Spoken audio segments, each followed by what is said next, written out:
Hello everyone, आपका एक बार फिर से वेलकम करते हैं आज के हमारे इस फ्रेश वीडियो पे। तो आज इस वीडियो के अंदर मैं आपके साथ डिस्कस करने वाला हूं Nippon India multi cap fund diet growth के बारे में।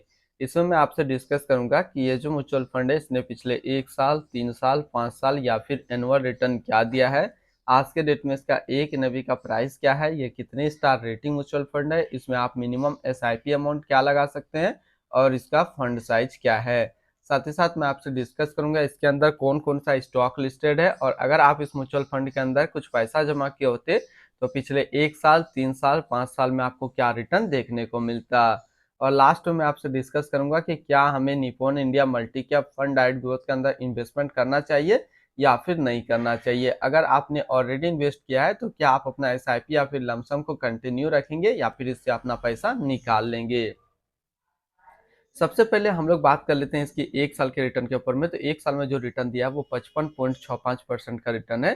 3 साल के रिटर्न के ऊपर बात करते हैं तो 3 साल में 32.92% का रिटर्न है। 5 साल में रिटर्न की बात करते हैं तो 5 साल में 22.76% का रिटर्न है। और अगर एनुअल रिटर्न की हम लोग बात करें तो एनुअल रिटर्न है 17.98% का।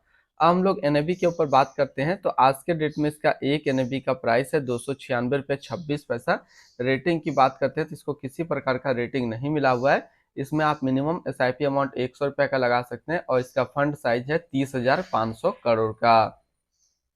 अगर आपने अभी तक आप स्टॉक पे अपना अकाउंट नहीं बनाया है तो आपके लिए एक अच्छा मौका है। अगर आप मेरे रेफरल लिंक से ज्वाइन करेंगे तो फिर आपको 500 से लेकर के 1,000 रुपये का कैश बोनस देखने को मिलेगा। इसके साथ साथ आपको अकाउंट ओपनिंग का या फिर एनुअल मेंटेनेंस चार्ज कुछ भी नहीं लगने वाला है। तो लिंक डिस्क्रिप्शन पे है, आप वहां से डाउनलोड कर सकते हैं। अगर आप इस म्यूचुअल फंड के अंदर मंथली 5,000 रुपया पर मंथ सेविंग करते हैं तो 1 साल में आपका पैसा जमा होता है 60,000, आपको मिलता है 71,874 रुपया। 3 साल की बात करते हैं तो 3 साल में आपका पैसा जमा होता है 1,80,000, आपको मिलता है 2,84,100। 5 साल की बात करते हैं तो 5 साल में आपका पैसा जमा होता है 3 लाख, आपको मिलता है 6,48,128 रुपया। अब बात करते हैं अगर आप इस म्यूचुअल फंड में एक बार में 1 लाख रुपये का लमसम किए होते तो 1 साल में आपका 1 लाख रुपया 1,55,650 रुपया होता। 3 साल में आपका 1 लाख रुपया 2,34,839 रुपया होता। और 5 साल में आपका 1 लाख रुपया 2,78,795 रुपया होता। होल्डिंग की बात करते हैं तो इसके अंदर जो टोटल स्टॉक लिस्टेड है वो टोटल 104 स्टॉक लिस्टेड है। अगर हम इसमें टॉप 10 और उसके सेक्टर वाइज डिस्कस करते हैं तो पहला नाम आता है एचडीएफसी बैंक लिमिटेड फाइनेंशियल क्षेत्र, Linde India Limited chemicals, EIH Limited service, ICIC Bank Limited financial, Axis Bank Limited financial, Reliance industrial Limited energy, State Bank of India financial, GE T India Limited capital goods, वैसु वैस India Limited construction, Max Financial service Limited financial क्षेत्र में है। इसकी holding analysis को अगर हम लोग देखें तो इक्विटी पे है 99% और कैश पे है 1%। अब इस इक्विटी को यदि सेक्टर वाइज देखते हैं तो फाइनेंशियल पे है 28.2, अदर्स पे 20.9, service 18.8, capital goods 11.4, energy 8, health care 7 और कंस्ट्रक्शन पे है 5.7%। इसकी एडवांस रेशियो की बात करते हैं तो इसका प्राइस टू अर्निंग रेशियो है 30.55 और पीबी रेशियो है 4.59। अगर आप इस म्यूचुअल फंड के अंदर अपना पैसा इन्वेस्ट करना चाहते हैं तो फिर मिनिमम लमसम आपको 100 रुपये का करना होगा, और अगर एसआईपी करते हैं तो मिनिमम एसआईपी आपको 100 रुपये का करना होगा। अब हम लोग रिटर्न और रैंकिंग के ऊपर बात करते हैं और यहीं पे आपको समझ में आएगा कि क्या हमें इस म्यूचुअल फंड के अंदर इन्वेस्ट करना चाहिए या फिर नहीं करना चाहिए।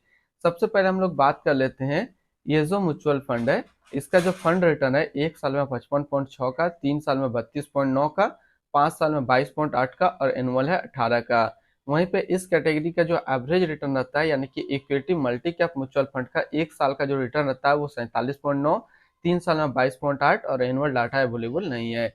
तो यहाँ से देखा जाए तो ये म्यूचुअल फंड हमेशा अपना कैटेगरी एवरेज से अच्छा खासा रिटर्न निकाल करके दे रहा है। और रिटर्न रैंक की कैटेगरी पे भी देखेंगे तो 3 साल में ये 1 नंबर पे रैंक करता है। तो अगर आप एक मल्टी कैप म्यूचुअल फंड ढूंढ रहे हैं तो फिर ये म्यूचुअल फंड आपके लिए सही है। अगर आपने ऑलरेडी इन्वेस्ट किया है तो फिर आप अपना एसआईपी या फिर लमसम को कंटिन्यू रखेंगे, और अगर फ्रेश बाय करना चाहते हैं मिड कैप म्यूचुअल फंड के अंदर तो आप इसके अंदर इन्वेस्टमेंट कर सकते हैं। इसकी एक्सपेंस रेशियो को अगर चेक करें हम लोग तो इसका एक्सपेंस रेशियो 0.81% का। एग्जिट लोड की बात कर लेते हैं। अगर आप इन्वेस्ट किया हुआ पैसा 12 महीने के अंदर अपना इन्वेस्टमेंट का 10% से ज़्यादा निकालते हैं तो फिर आपको 1% का एग्जिट लोड देना होगा। और स्टैम्प ड्यूटी की बात करते हैं तो स्टैम्प ड्यूटी है 0.005%। अब हम लोग बात कर लेते हैं इसके fund house and investment objects को। तो Nippon India mutual fund total assist में इंडिया पे नंबर 4 पे रैंक करता है। ये म्यूचुअल फंड स्टार्ट हुआ है 30 जून 1995 को। इसका टोटल असिस्ट अंडर मैनेजमेंट है 4,70,359 करोड़ का।